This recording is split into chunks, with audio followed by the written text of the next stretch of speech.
I want to pivot to Travis real quick. Tosin, what do you? This is perfectly in your division, right? In the AFC North, with the Cleveland Browns. Like we already know they have a big issue at quarterback. Freaky Sean is injured. Jameis has gone over to New York. Don't really know who their quarterback is going to be. We've heard Kirk Cousins rumors can be a thing. But now they look like they're zeroing on Travis Hunter. How does Travis Hunter really work in Cleveland, at least right now? I feel like for him, he needs to go to a spot that can help him right away. And I just don't think that Cleveland has the infrastructure for him, especially without a quarterback, if they're going to be going mainly wide receiver. I mean, he's going to be catching balls from DTR because who else is their quarterback? Unless they're treed up. Ain't there? Tosin, about I'm not saying this. There have been murmurings about Kenny Pickett QB1. I'm just the messenger. Yeah, because DTR ain't there no more. DTR's in Philadelphia. Oh, he is in Philly. Gross. I mean, there are also rumors that they're going to trade up for Shador. So, I mean, maybe they get both Travis and Shador. But either way, I mean, go ahead. Tosin, no, it's funny that you say that because I was thinking about that earlier. Would they do something that's fucking stupid? Excuse me, that's stupid. Because if you think Shador is valuable enough, then why don't you just take him at 2, right? Because Travis is that guy. But where would the Browns trade up? And you're correct. You're correct. I would take Travis Hunter over Shador Sanders. But like where would you trade up to justify the picks that you have to give up in order to acquire Shador Sanders? She makes Shador make Travis happy by getting this guy. That's the justification for it. I mean, for me, look, I just want to see both these dudes in the AFC North and get hit one time. That's all I want to see because Cleveland's a black hole.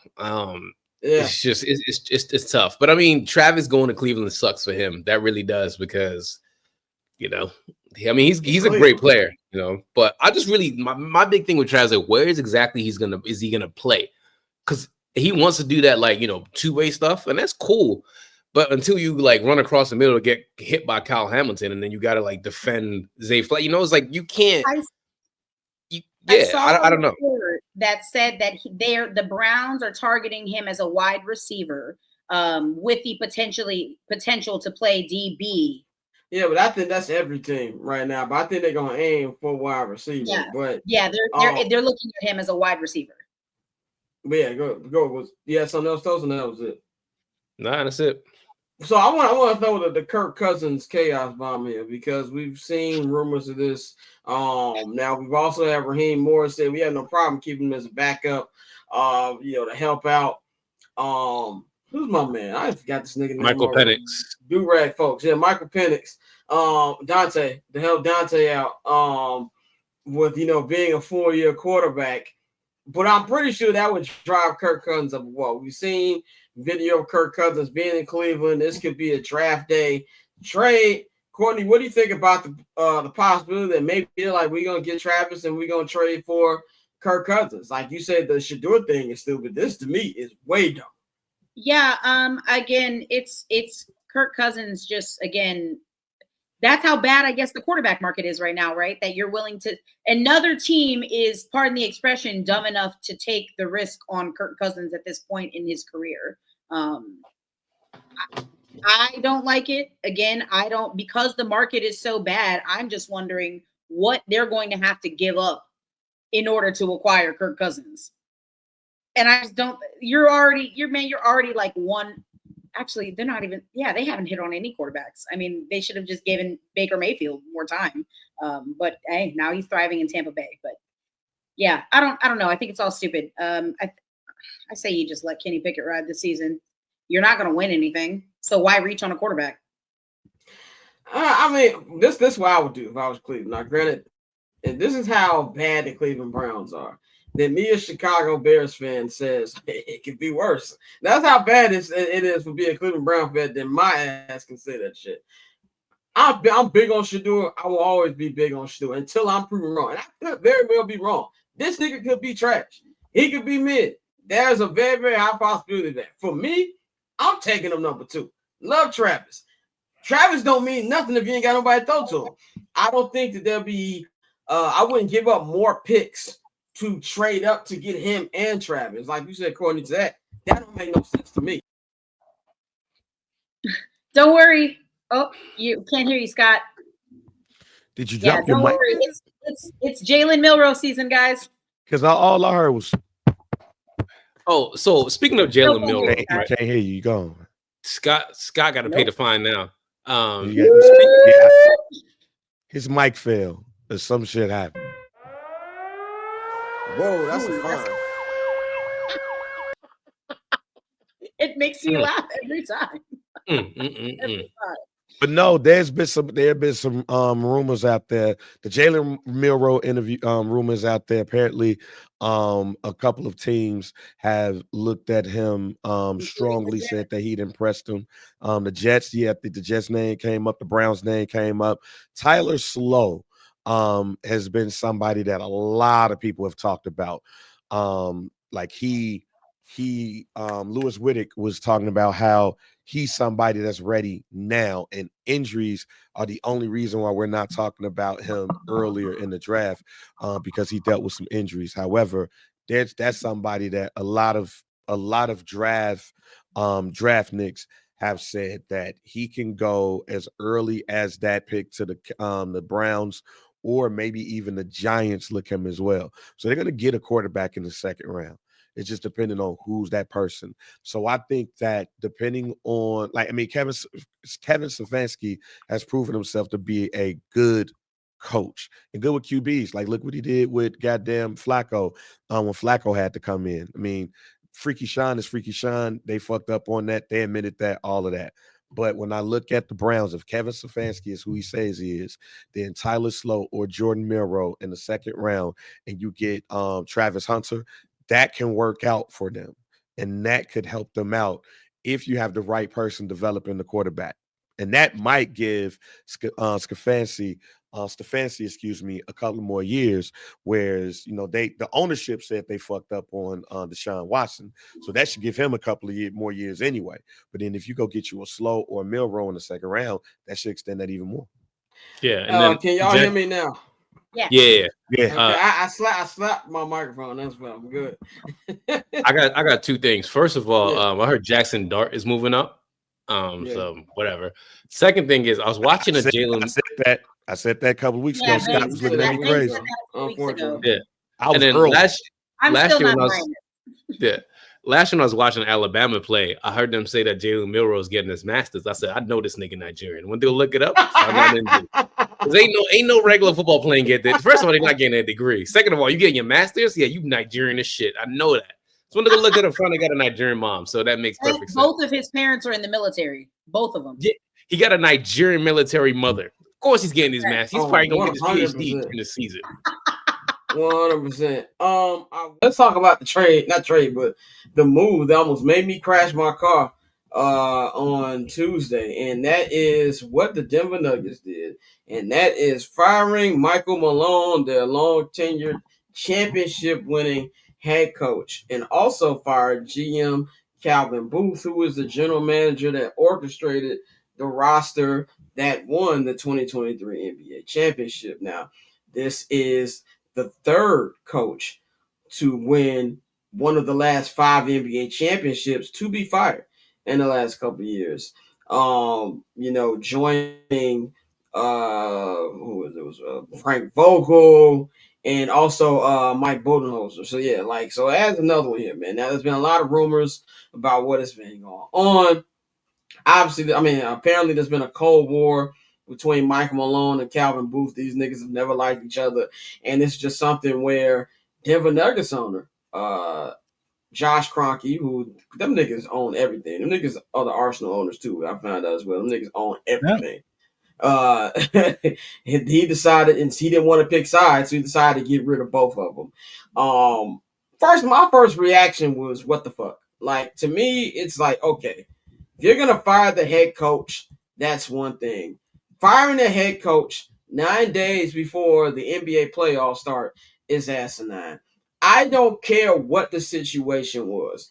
Get through the postseason, and at least, if you're going to fire him, give a little respect. I feel like when a coach has been with your franchise for a decade and is your highest winning coach of all time, the coach has brought you your only championship in franchise history, he should be treated with a lot more respect than what he was treated with. If they go to playoffs and they fail, it's whatever. Tell Michael, like, yo, Mike, it's been a good decade.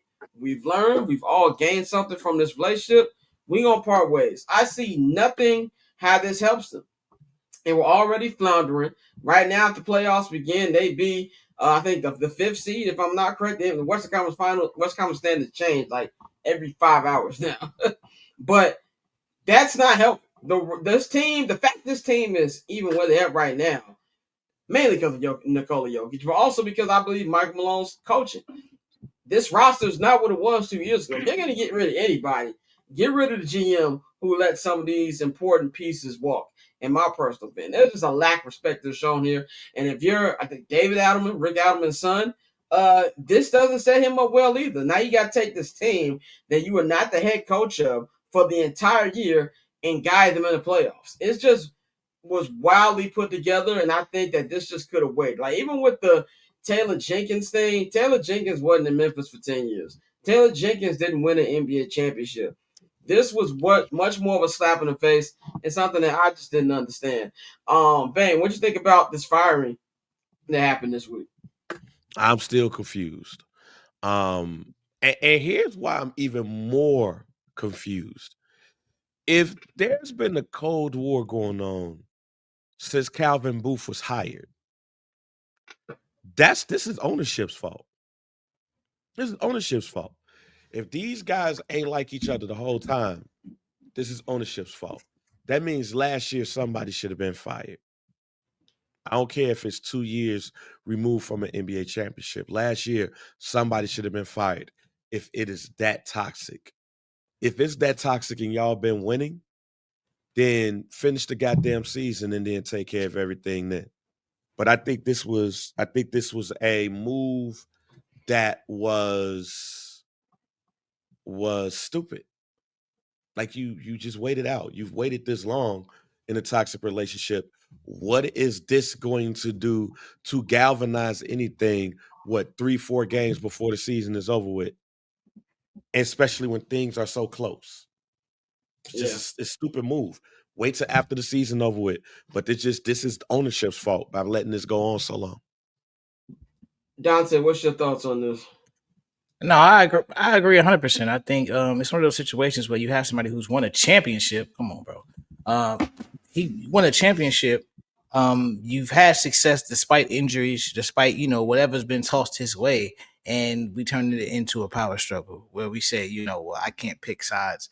I think somebody made a good point. It was shocking off the strength that the Cronkies don't really switch coaches like that in any of the teams that they own. It's typically not what they do. They usually rock it out. They let their front offices do their jobs. And like you see, he's been successful. The man's won championships with every team he has for the most part, except for Arsenal. But it doesn't make sense to me. A couple games before the playoffs. But also they said that because it was such an issue that sometimes winning can mask the real issue. That I think this was Wendy who said it.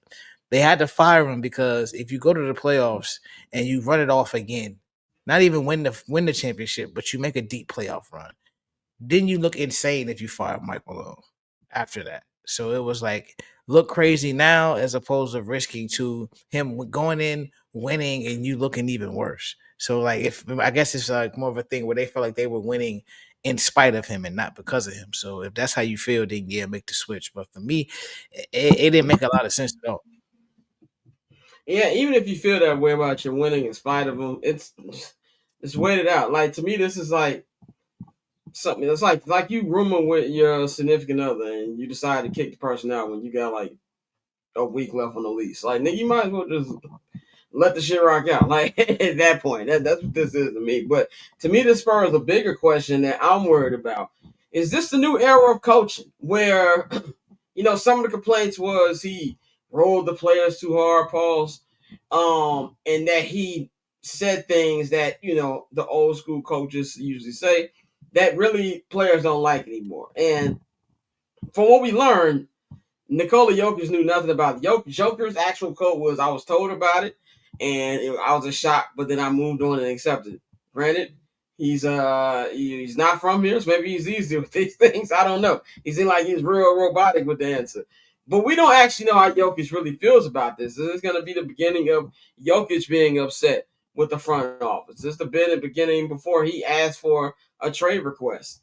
But is this going to be something when we see with coaches where they're going to be on much more shorter leases? Well, maybe at max, they're 3-5 years. I mean, Jerry Buss himself said he feels like after 8 years that a coach gets toned out, and we saw that with in Chicago with Ozzie Guillen, with Lovie Smith, and even Coach Q, who won the 3 championships with the Blackhawks. Like, yeah, 2 of the 3 of these men are championship winning coaches, but after a while, their voice got tired. Maybe that was the case. My problem isn't firing Mike Malone. The problem is how they did it. But do you think we're going to see something where, and I understand a little bit from the team perspective, when you know about the second apron that's really impacting the NBA, where now you gotta try to win very, very quickly, because if you have any max players, it's very hard to keep all of them. Like the Boston Celtics are winning right now. They're gonna have an issue in about 2 years because of all the guys they've got to pay. So maybe when you're paying all these billions and billions of dollars, you're like, okay, we need to win now. And if they don't get it done, they're out of here. But I really think this is like a transactional factor right here in the NBA. Now, Michael Malone's going to be fine. I think he's going to find a job very quickly. And we're going to talk about an option I think will be great for him in just a minute. But, Ben, do you think this is ushering in a new era of, how much rope coaches have when they get jobs now? I don't think it's going to be like a new... I don't think it's going to be like a new trend. I think that this trend has been going on. It's just when we look at it now, it's bigger coaches that this is happening to. I think this is just simply a situation, if you listen to everything, that the coach and the GM was just in a toxic situation. And again, I put the onus on this squarely on ownership. Ownership should have nipped this in the bud a long time ago, and they didn't. And they let this go. And that's why we're in what we're in. But I do think this is just, I will say that this probably is just another version of player empowerment, because if you listen to some of the things that was said, it was basically said that Joker, you had one person said that Joker was not aware of it, and blah blah blah. This is the only coach he's ever known. Blah blah blah. But then you have some people that said that Joker or Mike Malone's way of coaching weighed heavily on Jokic too. I don't believe that to be the case. I also believe, simply put, that this was just a toxic situation and they felt like they had no other way to go. Maybe something happened between those two, somebody cussed somebody out, a yelling match. We'll find that out. But I think that these are just situations. I think these are situations more so. Let's find out what the other person got. Let's find out what David Adelman can do. Let's find out what the gentleman that is the interim head coach of the Grizzlies could do. David Adelman has been on multiple head coaching lists of future head coaches and people who have had interviews and things of that nature. So being that you have somebody like that and you have somebody that you trust, because nobody on the offense, nobody on the staff got fired either. It was just the coach and the GM. None of the assistant coaches got fired. So if David Adelman is used to this group, nobody got fired, and he's been somebody that people see as a future head coach, you run with that in this situation. But I don't think these are like hockey firings, to put it specifically. I think these are situations where it's like, look, even with Taylor Jenkins, we fired your whole staff last year. Writing was on the wall. Yeah, that's very true. And one thing about Boots that I didn't know, they have been trying to negotiate an extension since November that was moving nowhere. Dante, do you think this is just a one-off, or is this going to be something we start seeing happening more in the NBA? I think you're going to start to see it happening more. I think Steve Kerr hit the nail on the head when he spoke about a lot of the venture capital and finance money that's coming into sports, and you have to look at the way they do business. It's kind of like with the way our political system is being ran right now, where people are trying to focus on profits and cutting waste and things like that. That's just a broad way that they think in terms of everything. And so having them come into sports is going to be the same way. If they aren't getting a certain result, or they feel like a certain coach isn't doing what they want to be done, they're going to be gone. I think you're going to see it a lot faster as more and more of that type of money and that type of business mind comes into sports. So it's unfortunate because we talk about how it takes time to build a team, build chemistry, create a culture and things like that. But right now, these ownership groups aren't trying to hear that. Like, we're gonna spend the money, we want the success. If you can't give it to us, we're gonna find somebody who can. And I think it's gonna be that simple. Let's move on to the Lakers. Last night, the Lakers got a very decisive win, winning by 27 points last night, 126-99 over Oklahoma City Thunder. Luka Dante scored in 30 points. This game really wasn't close after midway through the second quarter. By the way, amazing job, NBA, for having these two matchups both be on NBA TV when it should have been on a national channel when the majority of people could have watched this game. But a lot of people wondering, is this a massive statement put out by the Lakers? The Lakers are, unless they completely screw the pooch this week, are going to be the third seed, which I don't think anybody thought at the beginning of the season was going to happen. A lot of people thought this team was going to be bottom playing like they've been the last couple of years. But getting Luka Doncic, got to give love to JJ Redick. I thought he's done really, really good in this first year, and I thought this was a terrible signing to begin the year. They've been going up and down defensively. Sometimes they look great, sometimes they look good. But I might sound like a head-in. I took nothing from last night's win, and this is why. The Thunder haven't had anything to play for about 2 months, to be completely honest. They pretty much got the number one. They've got the number one seed in the West already clinched. They pretty much got the number one seed in the NBA already laid down. They're going to rest Donovan Mitchell for the rest of the week to rest that ankle up for the playoff start next weekend. So they pretty much got that all locked up. This is not really a game that they've had circled on their schedule. The Lakers needed this. The Lakers wanted to show that they can go up here and they can smack up a team on this caliber. But if you look at the shooting percentages, they were shooting like 70% from the field in the first half. They shot over 50% from three. If they're going to be shooting like that, then yeah, the Oklahoma City Thunder might have a problem. But as I said on Twitter a couple days ago, like I've been saying on the show for the last couple weeks, they're going to have to rely on their shooting a lot. And I just don't think this team is going to be as effective shooting come playoff time in a 7-game series where stuff is game plan. Your biggest weaknesses are magnified, where everybody's going to be able to figure it out. What's as good as JJ Redick has been? This is his first postseason. What's he going to be like? What's his adjustments going to be like? But I do think the Lakers sent the message as in, nigga, we not scared of y'all. Which, if you got a person like LeBron James, 4 NBA championships, been more NBA finals than we can count. Luka Doncic was just in the NBA finals last year, and Luka Doncic beat the Oklahoma City Thunder last year. So I think if anything, this should be a kind of a wake-up call to the Thunder to, okay, it's time for you to get in the form before the playoffs start. Now, I don't know if the Lakers are going to play their starters on Tuesday against the Thunder in the second of the little home-and-home series because they have the first leg of a back-to-back, and they got Dallas the next night, which we know that Luka's going to want to play that one. I don't know if they're going to 100% play their starters, but if they do, I want to see how OKC is going to respond to getting smacked up and all the talking that's been said since that. But overall, I'm not pushing the panic alarm on OKC. I've still got them coming out the NBA Finals. But if anything, I do believe the Lakers probably told them, like, hey, don't be sleeping on us. But I wouldn't take anything too much from this game. Pav, what do you think about OKC really just looking flat yesterday, the Lakers performance? And do you think this means anything in the grand scheme of things, if these two meet the playoffs? Yes, but no, but yes. I do think Oklahoma City has had some.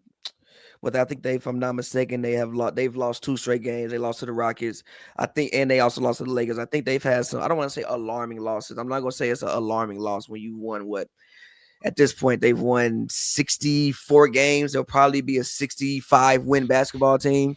I mean, at like a certain point in time, you just want to be healthy for the playoffs. I will say that even last year in the playoffs, and you saw it, I think, in the Lakers game, when it's like, yeah, Shea be doing Shea stuff, but the other people don't be coming along with him sometimes. Like Jalen Williams was not present. I think that's more of a, like, I'm not really worried about Shea, but I think the others are a more alarming thing than like anything that goes on with Shea. As far as the Lakers, I mean, yeah, dope victory. Like, I mean, they needed one. As far as the Warriors game, like Luka needed that game yesterday. Luka, since he has been in LA, has not been good. Let's be completely honest about this. He has not been that. I think he shot lower than 40% a lot of times. I don't know what. I said bold take it, but you're not wrong. Like he shot under 40% a lot of times. He don't guard nobody. So like if you're not being absolutely dynamic offensively and you don't guard anybody, what are you actually doing? So he needed that literally losing weight on the court, running up and down the court, trying to lose weight. If you're not literally going out there and being dynamic, if you're not guarding nobody. So I don't think it was a huge overreaction. I do think it was, again, a good victory for the Lakers. Austin Reeves has been playing incredible basketball. LeBron still being LeBron. He's doing a great job of picking his spots and turning it on when he needs to turn it on. Because now you finally have somebody else who can really handle the ball and initiate the offense. And Bron doesn't have to do it all. You also have Austin Reeves who can do kind of the same thing as well. So I don't think it was an extremely big deal. But I do think if I'm OKC, I'm worried about some of the other guys that aren't named Shea. Bang, you said that. Oh, my bad. Tosin, you go ahead. He's gonna say like what's it called? Asian Duke Dennis too. We gotta watch out for him. He needs to step up. He looked just like Duke Dennis. I'm sorry. He do look like Duke Dennis.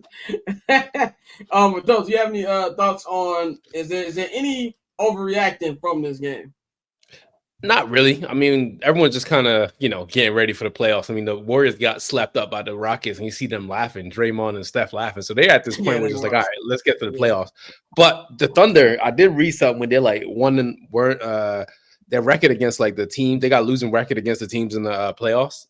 Basically, I'm not gonna break down each one, but like they basically got a losing record against the Western playoffs. So there's a little bit of cause for alarm, but like Pavy said, they got to step up. It just can't be Shea versus everybody else. So we'll see, because when the playoffs come around, that's when you know who's real and who's not. And we know who's experiencing the playoffs and who's not. So we'll see next week or the next couple of weeks. Yeah, well, Steph and Draymond were laughing yesterday. That was very funny as they held Steph to 3 points. We're going to get the Rockets in just 1 minute. But, Bang, you were saying that it could be a Lakers-Warriors Western Conference Finals on Friday. Did last night's match ring any alarm for you with the Oklahoma City Thunder? Not the fuck at all. It's the last couple of games of the NBA season. Right now, it's just a lot of conversations and shit. Like, still at the end of the day, you have to game plan for a motherfucker for at least 4 games. And in fact, we don't even know if that's going to be the matchup in the first place. The way this is going down, like you had shared the screenshot in the chat, and I'm like, man, like somebody can lose and just fall all the way out. Some can, like, it's not even set in stone, but last night did not do that. If I let a game in the last couple of games of the NBA season confuse me on what to go with a team, then a lot of people that I thought would have won the championship wouldn't have won the championship. You caught them at a good moment. I think the Lakers shot 65% for 3. That's not gonna happen that's not gonna happen in the playoffs in the 4-game series. It's not gonna happen for 4 straight games. It's not. So, and it's not gonna be a lot of games that you see Shea not go to the free throw line or go to the free throw line often. That's another thing too. So it's just good game planning towards the end of the season. But then are these teams gonna play each other in the first round? No. So you're going to have to go through game planning against this team just to hope. And then this team might have made some changes. I think a lot of people are just making too much into one game, not realizing everything else around it. If you want to know how much soccer I've been watching, I just called that game a match. But moving on. Luka Dante. Luka returned to Dallas on Wednesday, man, and a very emotional game, man. Very emotional game for him. Before he dropped 45 points, 6 assists, and 8 rebounds on his former team, they played a very, very emotional, tribute video for him that led him looking like the picture we see right now, him crying. And this was to me, this just magnified the trade again. It's been 2 months, and I still don't understand what the fuck was Dallas doing. It made no sense to me from a basketball perspective. Makes no sense to me from your fan base. And it really felt like everybody in that building was sad. Even Luka. It's like Luka had a really, really hard time with it. And at the same time, I believe this is the day he became a Laker. Like, what did Van Jones say? Today Donald Trump became president of the United States. On Wednesday, Luka Dante became a Los Angeles Laker, and even said himself, like, I was emotional. This city has been my home for the last six and a half years, but now it's time to move on. And I really feel like that's exactly what happened. And the fire Nico chants was Nico very, very clearly hearing it. And to make it worse, Anthony Davis shit the bed. He had 13 points. He was 5 of 13, and it was not aggressive whatsoever. And it was just kind of like more egg on the face for Dallas fans here. Bane, what did you think about this moment? Anything that stood out to you about Luka's return to Dallas?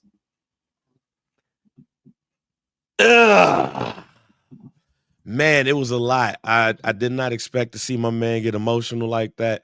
When I saw y'all texting about it and everything, I was like, damn, dude really like it hit him here, I guess, as you could say it. And then he went out there to go kick their ass.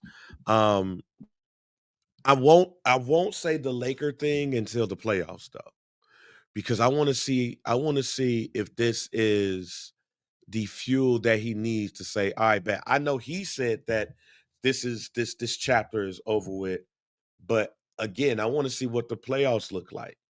I want to see what this Luka looks like. If he's been holding this in and he's been waiting for that moment to basically fix whatever needs to be fixed mentally, then if that's the case, then the Lakers need to win the NBA championship. Because when you have a confident, focused Luka with LeBron James, nothing should stop you. Nothing. Especially when both of you have taken teams to finals with less talent. So that I'll make that decision when I see Luka in the playoffs dominate like I know he can. But it was a good moment, great moment actually, to see him emotional, to see that the crowd like really pouring into him. And it might not have been a playoff atmosphere, but you definitely felt like this was a moment that you will never forget if you watch that game. And I won't get it. I won't forget it. I've never seen a player get that emotional off of one of these joints. You just see players go, all right, man, for a return, for return, this was the most I've ever seen emotionally. Yeah, I've never seen anything like that. I'm trying to think of any others, and usually they cry when they retire and they come back. But when they're still playing, I've never seen that. Dante, what you think about Wednesday's return of Luka to Dallas? I mean, this is why people should be afraid of the Lakers come postseason, because Luka's the type of player where he rises to the occasion in these moments. Like when you need him to play big, he usually does play big. I know he got cooked a little bit in the finals for defensive reasons, but I think when it comes to these big moments, kind of like how everybody says Luka hates the Clippers. He always gets up to play the Clippers. Like it's certain moments that when it's time for Luka to be Luka, that's what he's going to do 100%. So I expected him to have this type of game going back to Dallas. And like I said, this is exactly why people should be afraid of the Lakers come playoff time, because as long as they are healthy and they can scheme things up defensively, I think they're going to be a tough team to beat. Especially at home. They have one of the best home records in the NBA. And if they win these 2 games this weekend, they will be the number 3 seed in the Western Conference. And they're going to have to come to Staples, which is not an easy place to play in. But thank you, Caleb, for running your mouth in the magazine for today's content. Caleb Williams, as you can see right here, Mr. Caleb Williams is on the cover of the Mavericks of Sports Esquire cover for the month of April and May 2025. Man, he had some interesting things to say about former head coach of the Chicago Bears, and that happens to be Mr. Matt Eberflus. Let's just get into some of the stuff that he said right here. We've got this first caption that says Williams appeared in the cover of the Mavericks of Sports edition of the magazine wearing a pink and maroon rugby shirt and a plaid overcoat. His comments to Esquire marked the first time he's talked publicly about the locker room's annoyance with Eberflus. Though he said at Hallis Hall 3 days after the Hail Mary lost that right in the moment, you're angry, you're furious that you lost, and you lost in that way. The Bears lost 10 games in a row during Rookie's William year under Eberflus and then interim head coach Thomas Brown before winning the season finale at Lambeau Field. Williams told Esquire he was so beat up mentally, physically, and spiritually by the late season losses. When I got home, I got in my bed and I just dropped a few tears, he said. How Eberflus handled at the time for the game was, I think, one of the things that throughout the locker room people talked about and were annoyed by, Williams told the magazine. The Bears fired Eberflus the next month after the late game gaffle in Detroit. The locker room was annoyed then too, with cornerback Jalen Johnson barking at the coaching staff, and Eberflus refused to take a timeout on a Cox bar. A game that also I was waiting to get in the locker room for about 20 minutes. That's how I knew that niggas is probably in here getting pressed. In the cover, Williams also said in the magazine that he hopes the struggles that the Bears endured last season will help him this year. I quote said, I think those losses were pretty important for me and my growth. Williams told the magazine to go on a loser streak, to be in this position and to be at the helm of it was just definitely important for me. Just being able to see how I need to be when times are bad. I'm going to work my tail off to never be in this situation again. As for Williams' new head coach, he said the plan for his pairing with Ben Johnson is to go win big. So once again, that's Caleb Williams in this month's Esquire cover. That is the Mavericks of Sports edition. Bang, what you think about what we heard from QB1 here? You gonna play the Jeopardy music? No, I had to think about what I was gonna say before I say it.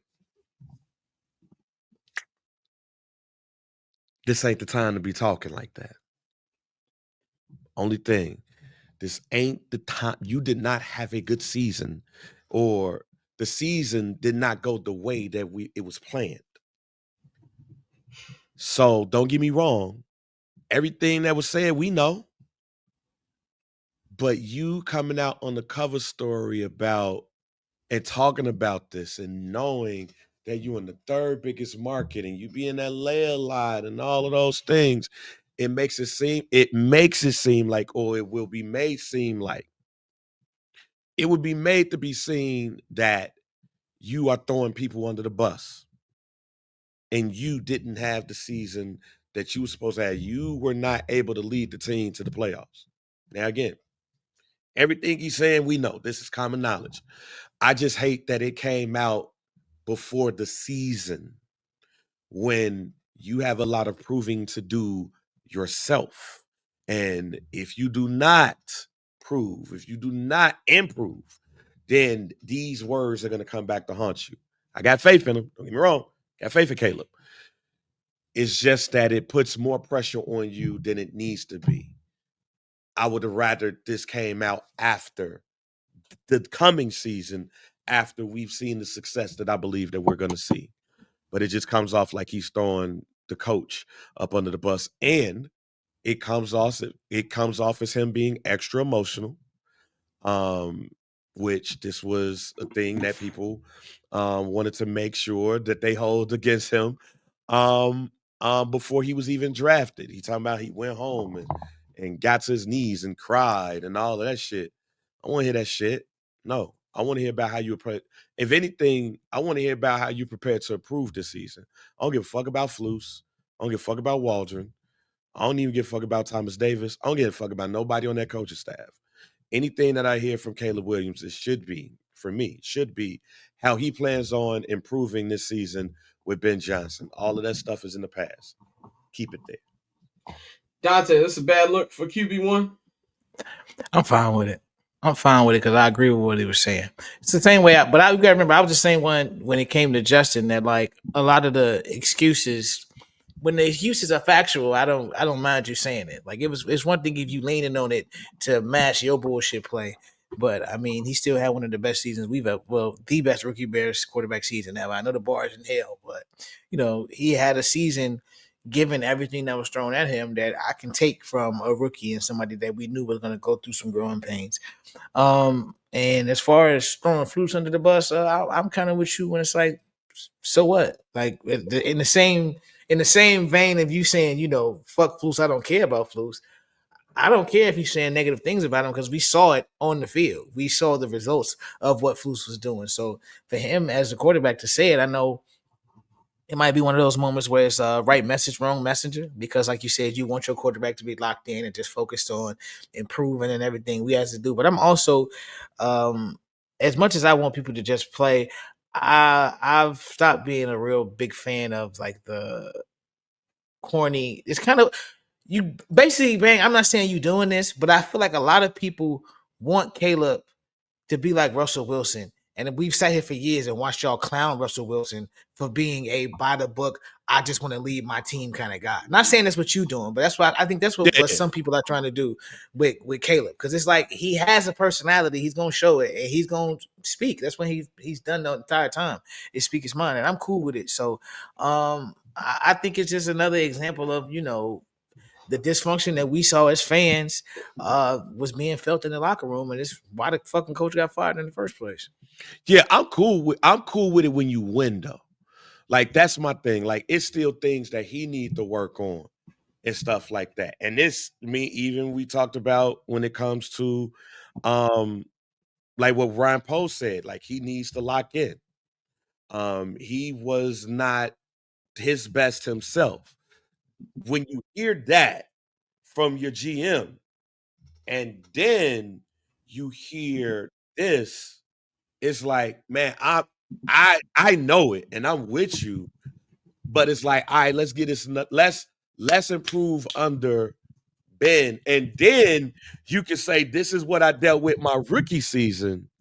This is what I have now. And I'm and this is great. Like, I don't mind him saying it. It's just, to me, bad timing considering some of the things that has been said about him last season. And then I'm not saying that this is a prove it season. I'm not going to do the ESPN joints and say that this is a prove it thing, but he still has things to prove. If he comes out this season and I don't want to say lays an egg, but shit, if he had the same season he had last year, then people are going to be looking at those quotes. And that's going to make it harder for him. But again, he was right in his assessment. He was 100% right in his assessment. I just feel like that we're probably a year away from him being able to say that, and also the league being able to take that seriously. But he was 100% right, and I can't be mad at that. I think y'all both bring up good points. I'm kind of like, I don't give a shit. And this is why. If Caleb was the only one who felt this way, I would look at it a lot more different. Like, all right, nigga, you running your mouth, you doing a lot. Yeah, by Bears standards, he had a pretty solid rookie campaign. But like there was ups and downs. It was a typical rookie season. If he didn't come in with as much hype as he came into, I think we would look at that season a lot differently. And especially if Jay Daniels didn't have the season he had where he was killing it and took his team one half away from the damn Super Bowl. But the reason I don't care, because I was with this team all season. Everybody were saying these things. So if this was something where he's just being the quarterback who's running his mouth too much, who does he think is? No, nigga. Jalen Johnson almost knocked this nigga out. Like this team couldn't stand Matt Eberflus. If this was midseason, I think I'd have more of an issue about like, let's stay focused. You got the Vikings coming up this week. You got the Niners coming up this week. Why are you doing interviews midseason? This offseason, he was out in, I think he was in, I don't know, somewhere out the country because he's with his girlfriend in whatever country she's from. So I don't really care that much about it. It's not like, to me, he really threw Eberflus under the bus. This isn't anything that, if you followed the Bears, that you haven't heard in the last 3 seasons, even before Caleb got here. We were hearing these things about Matt Eberflus. So I didn't have a problem with that. I do, yeah, Ben, you're right. There is a lot of pressure on him, but I don't think a magazine adds more pressure. Caleb is the first NIL quarterback. There's already an immense number of pressure. You got the coach who he's wanted, the coach who the front office is running, and the coach who the fans have running for the last 2 seasons. If he goes out there and he huffs it up, or he's okay, he's gonna get murdered regardless. And I don't even think we'll be thinking about Esquire cover. So I think both y'all are right. I just personally, I don't care that much. I just feel like you're either gonna play or you're not. I don't think a magazine quote's gonna affect how you're gonna play on the field. But to me, he was just saying what the locker room said. If it was an individual thing, I'd say, yeah, he's doing a lot. And as far as the emotional thing, yeah, you're right. People say, oh, he's crying, but that's just how these era kids are. They're more emotional, and that's just how these type of niggas are. So, and yeah, I do want to see him step up more, but to me, this is just the process of stuff that comes with having I'm not going to call him a superstar yet because he's not that, but a famous quarterback. The Bears have a famous quarterback. And that's just what I think comes with that. So, catch I'm Not Gonna Hold You, hosted by Scott Lewis, every Monday and Friday at 5 p.m. Eastern, 2 p.m. Pacific, only on HNB Media and the Barbershop Network.